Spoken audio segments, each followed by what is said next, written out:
Emma, brilliant question. It's absolutely everywhere, isn't it?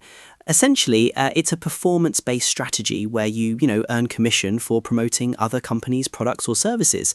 Think of it like being a digital salesperson, but you don't actually own the stock. And to really kick off, you've got to really nail down a few foundational things. First point, choose your niche wisely. You want to pick something you're passionate about or have expertise in. That just makes creating content and engaging with your audience way more authentic, do you know what I mean? Plus, you've got to evaluate the market demand, the profitability, and the competition. I mean, health and wellness, tech, SaaS, travel, they're all massive, massive areas right now. Okay, that makes sense. So, like, don't just jump into something because it's popular, but something I actually care about or know a bit about. Got it.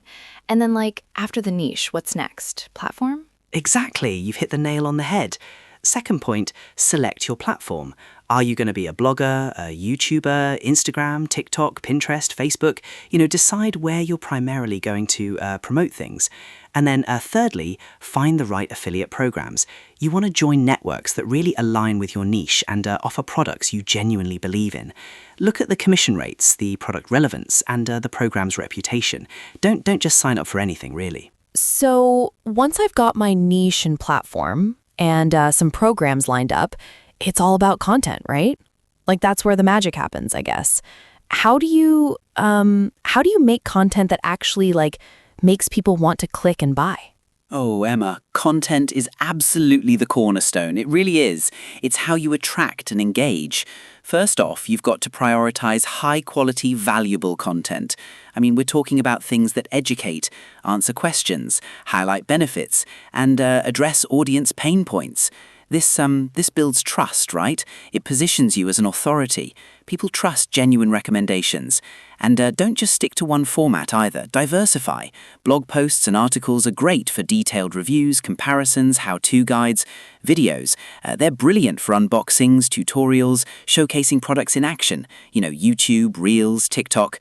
People love to see things in the flesh, as it were.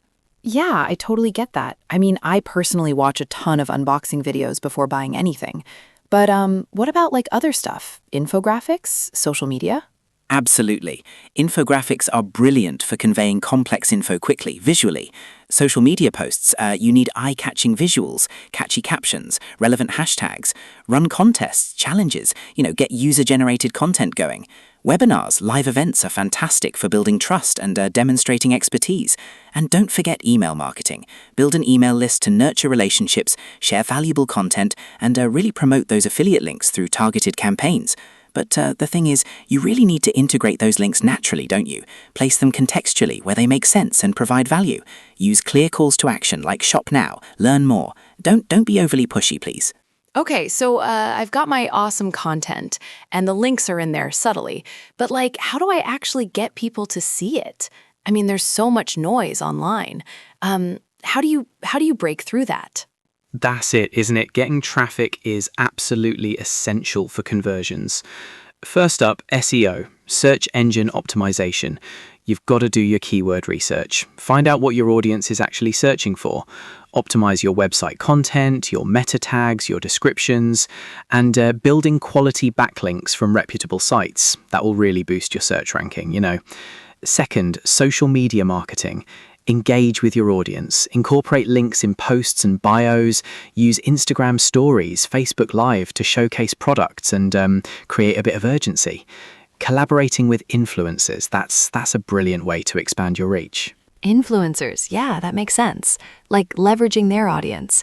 And email marketing again? Is it just for nurturing or can it drive traffic too? Oh, absolutely, it can drive traffic. Third point, email marketing.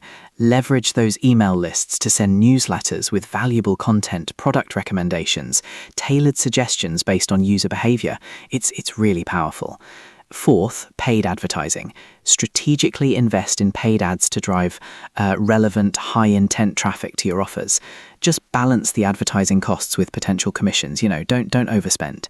And guest posting and commenting is another good one. Fifth point, contribute valuable content to other blogs in your niche to reach new audiences, build credibility, and link back to your offers. Engaging in discussions in blog comments, that can drive referral traffic too. And video marketing. 6th point, create all sorts of videos for YouTube, optimize descriptions, include those links. It's all about visibility, Emma. Wow, that's a lot to consider for traffic. But something that always kind of makes me nervous is all the legal stuff, disclosures and all that. What do I really need to know to not get into trouble? Oh, Emma, brilliant point, and one that's absolutely critical. Compliance and transparency are paramount. First, you've got to disclose your affiliate relationships. Clearly, conspicuously inform your audience you'll earn a commission from purchases. This is a crucial requirement by regulators like the FTC in the US and similar bodies globally. Disclosures should be prominent, easy to understand, and close to the main content. Don't hide them away in a footer. Second, ensure truthful claims. All claims about products must be truthful and substantiated. No misleading or exaggerated statements. That's just bad practice. Third, respect intellectual property. Don't use copyrighted material without permission. Images, videos, it's their property. So, I can't just grab an image from, say, a brand's website without asking, even if I'm promoting them? That's exactly right, Emma. Always check. It's best practice and often a legal requirement to get permission or use approved assets. Fourth, comply with data protection and privacy laws. We're talking GDPR, all those strict requirements on data collection, usage, and security. Fifth, follow program terms. Carefully review and comply with the terms and conditions of each affiliate program. You really don't want legal action or account termination, do you? And sixth, report affiliate income. Accurately report your earnings to tax authorities. It's generally taxable income, so keep good records. That's super helpful, James. Kind of makes you think, though, with everything changing so fast, what's next? How do you stay ahead in affiliate marketing, especially looking towards 2026 and beyond? Oh, it's an incredibly dynamic landscape, isn't it? Continually evolving. So first, keep building trust and authenticity. Focus on genuine relationships, only promoting products you truly like and that fit your audience's needs. Second, monitor and analyze performance. Use tools like Google Analytics to track traffic sources, click-through rates, conversions, revenue. This data, it helps you optimize, double down on what works. Third, diversify your affiliate partners. Don't rely on a single program or merchant. It protects your income if, a program changes or gets terminated. And fourth, stay updated on trends. Keep an eye on trending topics, consumer tastes within your niche. So, watching what's popular and adapting. And what about new tech, AI, for example? Is that a thing for affiliate marketing? Absolutely. Fifth point, embrace AI and automation. AI is becoming a strategic partner for personalized product recommendations, automated content creation, predictive analytics. It's really changing the game. Sixth, focus on mobile first. Ensure your content and funnels are optimized for mobile, as most clicks now happen on smartphones. Seventh, consider influencer affiliate hybrid models. Combine the brand awareness of influencer marketing with the sales-driving power of affiliate marketing. And this is a big one. Eighth, adapt to a cookieless world. Prioritize working with brands that use reliable server-to-server tracking over traditional cookies for accurate attribution. Cookies are fading out, you see. Finally, ninth, cultivate community. Beyond just an audience, focus on building an engaged community around your brand and the products you promote. It's all about long-term vision, Emma. A cookieless world. Wow. That's something to really think about.